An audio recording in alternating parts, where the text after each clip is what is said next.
it's Melissa. In this video, we are going to go through the second step of setting up the xtool Apparel printer. We are going to add the DTF ink. So we've already gotten the film set up. If you haven't done that, I would recommend going back to part 1 and watching that. I did my setup video a little bit differently in parts because there are some kind of like big parts that you have to do and some kind of maybe uphill battle that you might fight along each way.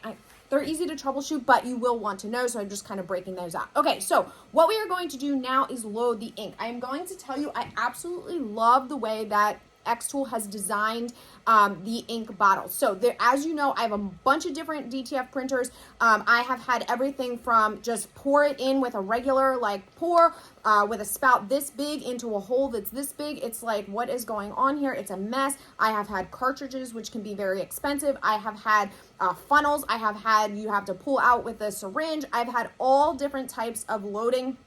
I will say this is a really good combination of user experience as far as it's not messy, it's easy to do, you get a lot in here. These are relatively inexpensive per milliliter if you go to compare side by side. So let's get started with adding the liquid that is going to be CMYK plus white, and then also the moisturizing liquid as well.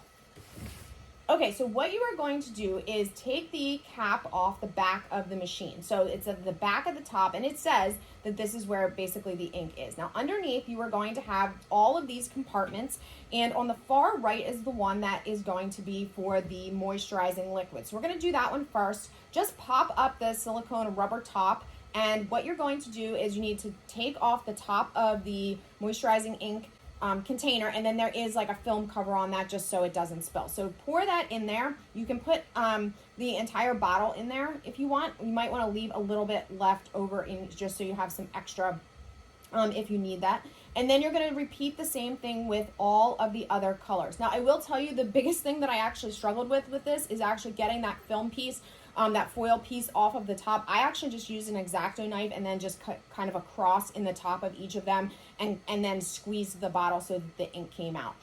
This just took a couple minutes, and then you're going to replace the top. Now, the next step is to power on the machine. So once you do that, and you're going to go through this initial setup, which is pretty easy, you can set up your Wi-Fi network, you can set your language, and then what it's going to do is a series of self-checks. The first one is going to be on the film, and if you run into an issue with that, I'm going to link to the video on troubleshooting film loading.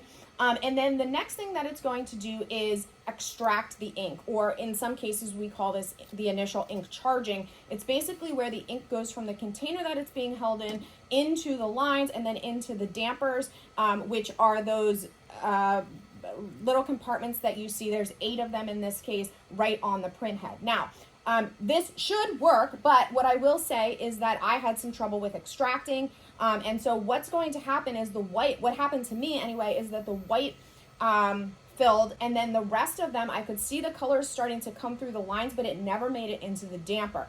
And so I actually had to do a second and third extraction. And so I'm going to show you how to do that as well, because this is where I ran into trouble. So if your printer fills up these lines and fills up the dampers on the first try, congratulations, you are basically done with this part of the setup.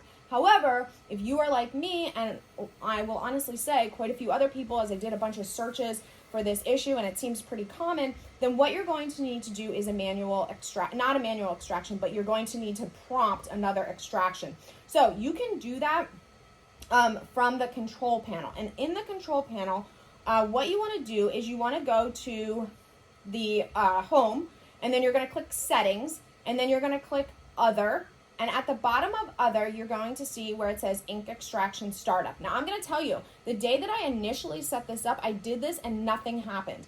I let it sit overnight, the machine kind of powered off, and then in the morning I powered it back on, and I went through this exact step again, where I went back into like the settings and other, and I tried the ink extraction, and when I did the ink extraction that way, it pulled the ink through. In fact, it pulled it through so quickly, I didn't even get a video of it because I didn't realize that it was actually going to work. I was anticipating that it wasn't going to work. So this is what it actually now looks like. Unfortunately, I didn't, it would have been a cool video. You can see the ink literally, riding through the lines. I just didn't get there fast enough to record that.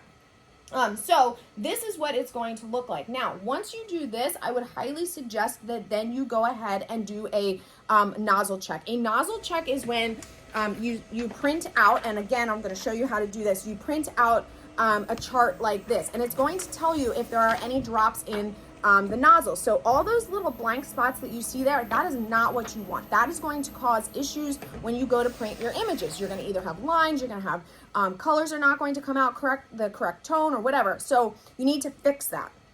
So if you go to print a nozzle check or a test print, which is what it calls it on the xtool control panel, and you get those, what you need to do is a cleaning. And once you do a cleaning, then after that, you want to print another nozzle check.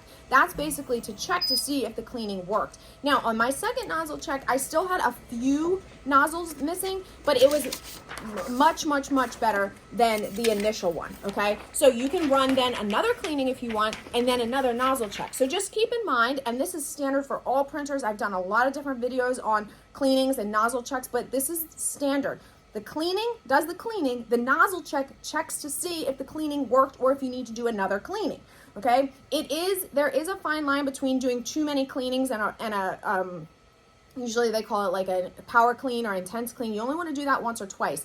But if you are getting improvement, just continue to do regular cleanings, okay? And that's all there is to loading the ink. Again, you can get replacements for all of these as a set. You can get them individually as well. I will link to the ink in the description below. And then the next video that we are going to do is going to be setting up the heater and the powder applicator, which I love the fact that this basically also acts as a stand. This is pretty easy to set up. And then what we're going to do after that is finally our first print on our xtool Apparel printer.